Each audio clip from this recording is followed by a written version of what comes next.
Hi everyone. Today I'm joined with Anish Mehta, who is the CEO of Jiva Solutions, a business consultancy firm, and he's also the founder of the Barfi Bootcamp. Welcome, Anish, to my video podcast. Thank you very much for agreeing to do it. No, happy to be here, Bunty. Great. So, Anish, I was doing a bit of digging on you, and I understand you were raised in Cheshire. Tell us a bit about your life. Oh, yeah, I've born and brought up a northerner. Spent 18 years of my life in sort of South Manchester, a place called Cheadle, and then did my university education in Sheffield, and then saw the big city, the bright lights of London, and moved down to South for my graduate job. Fantastic. Now, tell me, you are the founder of the Barfi Bootcamp. What is the Barfi Bootcamp? So Barfi Bootcamp sort of originated on the first day of COVID, 23rd of March 2020. I'm not sure if you recall Yep, that yep, date yep, yep, when we went into lockdown. yep. Um, I was getting we were a bunch of us were getting ready for a half marathon, and when lockdown happened, I said to the my sort of friends, let's keep fit. You never know when this lockdown is going to finish, and we'll probably be able to do the half marathon in June. Obviously, that didn't transpire, but we started using Zoom to do fitness classes. And, I was the main instructor. I've got sort of a fitness background, whether it's team sports or sort of training in the gym. And what was five people became 10, became 20. Everyone was inviting everyone. And then we now have a group on Facebook of about 1,300. Wow, that's Yeah. that's a big number for such a short period of time. And tell me, how can people find out about the Barfi group? In terms of joining it, is there a cost involved in it? There's no cost. We've done this for free the whole way through from the time we started till today. We've never charged because we've always wanted to give back, especially during that tough COVID period. We saw people were mentally challenged from a sort of being locked indoors, and this was an escape for them, not only to meet other people and be part of a community, but also really get that physical exertion, which would, again, that mental, physical, spiritual connection should and hopefully came from attending bootcamp classes. Yeah. Tell me about your members. Are they all based in the UK or Oh, no, no, no. America? We had people joining from Dubai, from America, from Kenya, from all parts of the world. Honestly, it was a real global community. It sort of like died down a little bit once the sort of COVID sort of epidemic sort of dissipated, but we still have people. We have a coach, Coach Priya PM, who dials in and trains from Kenya every Wow. every week. So, which brings me to my next question. The Barfi Boot Camp, what's a typical week schedule and name some of the instructors you've got and obviously their backgrounds. That'd be nice. Yeah, of course. So it, the sort of sessions range from weights classes to yoga, right? So it goes from high intensity cardio to cardio weights, or we have people doing body fit, and we've also got that sort of more sort of holistic well-being element of yoga and meditation as well. So our coaches span from opticians to bankers to Come on, Anish, marketing. name and shame them. Name and Okay, shame them. so we have Come on. Rajesh Together with their nicknames. yeah, Rajesh Chandegra, who is Coach Nagro Pago, because he likes to take his top off. And yeah, he's an optician. We have Coach Jay, who really helped set this up with me. He's in finance or something, but he's also qualified as a personal trainer like myself. We have Coach Seema, who is in AI. and she's a qualified yoga instructor like myself as well. So, and Hetz, we've got Coach Hetz, who's a marketing director. She does the more intense, we call her Hetler for obvious reasons. She does a lot of shouting, but she's a marketing director. So we have a great span of people. Yeah, Uh, and you're Coach SM, which is Sergeant Major. I am Coach You keep the Sergeant troops Major. going, right? Well, you have to have a little bit of discipline and a bit of consistency to get progress in life, and Yeah. that spans across all walks of anyone's life, really. I have to say, I mean, I've joined in on one of your classes, and yeah, and I was lucky to have you there by chance. And you've got a lot of positive energy, and I actually left feeling tired, but again energized. I really enjoyed it, and I kind of wanted more. But I think, like many people, in our community, I don't think it's just our community, the wider community as well. Exercise seems to be something we all struggle to do, or even a bit of well-being in terms of meditation and yoga.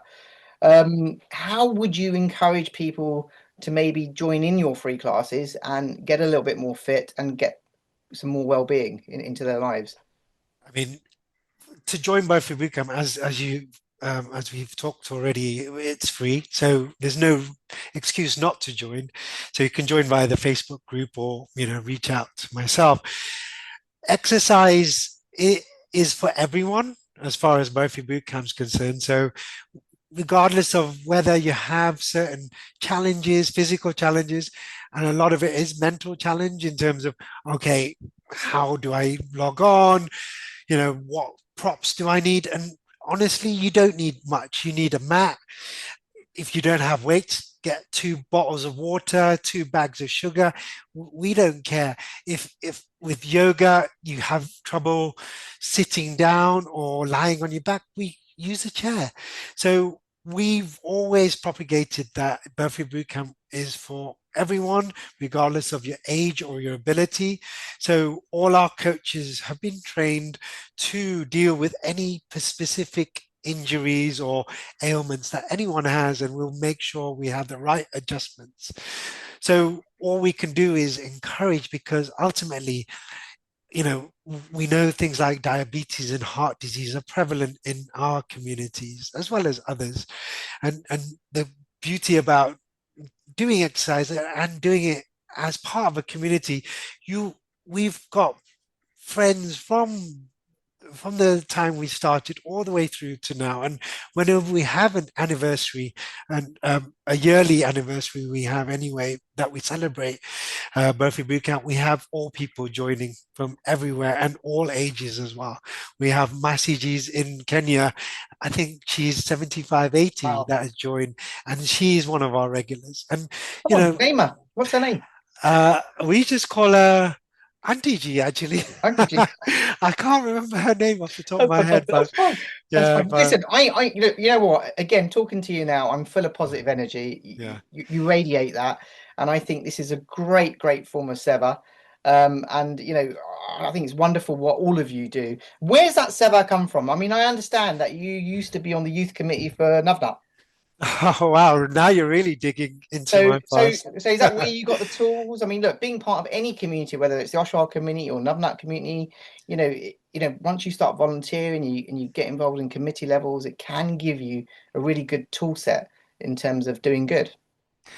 Totally, Monty. So I think from my Jain Samaj days in Manchester, when I was part of the Jain Youth Committee, that sort of easily sort of transferred to Navnat Youth, where I was part of a committee, and really understanding strengths and weaknesses of how we can give back, and really tapping into each of our sort of core skills. And we were young there, and you will make mistakes as you go along, but you learn from those mistakes. I think as long as you've got a common purpose to do good for others without the expectations of anything in return, then you've got the perfect recipe for doing selfless seva. And ultimately, what I found in my life and through my sort of spiritual sort of journey is that the more you give, the more you'll receive I agree. in return. Yeah, Uh, I'd agree with that. yeah, and now I'm 51. I don't admit I'm showing or telling Don't you worry, my I'm still age. older than you. Yeah. I'm still older than you, Anish. Maybe by a few months, but I'm still older than you. Yeah, Turned 51 but in January. you don't look it, mate. You don't look it. Nor do you. But So listen, I've got a question for you now, yeah, which completely blew me away when I was doing a bit of research on you. Tell me about this cycle bike race in India that raised £500,000. Let me repeat yeah, that. Raised £500,000. Tell me a bit more about it. yeah. So that's with um, Virayatan, a charity that is close to my heart, a beautiful community run by Jain Sadhvijis, and they inspired a whole bunch of us that sort of established the sort of vision in London to do it. This bike ride, and we did a number of bike rides before, whether it was London to Paris or in Amsterdam, but we wanted to do it a little further, take it that step further to do from the Taj Mahal to the palace in Jaipur. And it took a lot of, suppose, logistical effort, and we encountered all sorts of challenges because at that point they had the Bombay shootings in 2008, which was a complete tragedy, but that obviously impacted the security that we needed with our bike riders. And we had all people from Dubai, from Paris, from Germany, all join this bike ride. But because of that sort of community and that endeavor to raise the money, and it was such a wonderful cause for Virayatan and the children's charities that it all supports. It was so easy to raise that money. It was a challenge for 3 days staying in tents in rural Rajasthan, but you don't raise money with playing tiddlywinks. Yeah, fantastic. Look, I think you're a great example of somebody who's gone to university, started off a great job, PwC. You've acquired some skill sets in terms of sewa from your community, and you're still giving. So what's next, Anish? What's What's what's next on the horizon? Because I can see there is something next there. so like we've taken Barfi Bootcamp all over the world, and we've I'm also affiliated to Srimad Rajchandra Mission Dharampur, which again is growing and growing, and we've done a lot of this ever for um, SRMD for Gurudev Rakeshji, and we would like to do more for other um, like-minded communities. So I think the more we can spread the word of health and well-being combined with spirituality. So, it's physical, it's mental, and this and the well-being all together, that triangle, that's magical triangle to help people who may be, challenged in one way or another to really tap into well-being in a different way. We do this for free, and would love to do more talks or more boot camps, outdoors or indoors, whichever opportunities come our way, we're So if you're willing to watching do. this video at home and you want to inspire your community, look, Anish has given you a lifeline there. Contact him and get him talking to your community and get them fit and well. Anish, just to wrap up our interview, because I've taken more than enough of your time, one last question.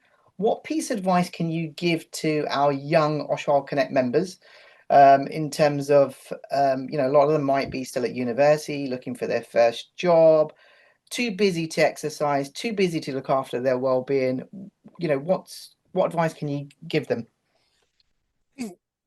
Get a balance in life. Seize the day, seize your opportunities whilst they're there. Don't be afraid to try.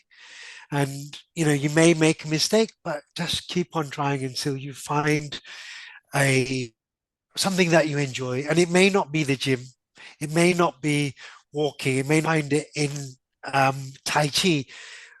All I say is just keep trying, and you'll find your place. Anish, thank you very much for your time. I really enjoyed our conversation and keep inspiring. You're a lovely guy. Cheers, Bunty. Take care.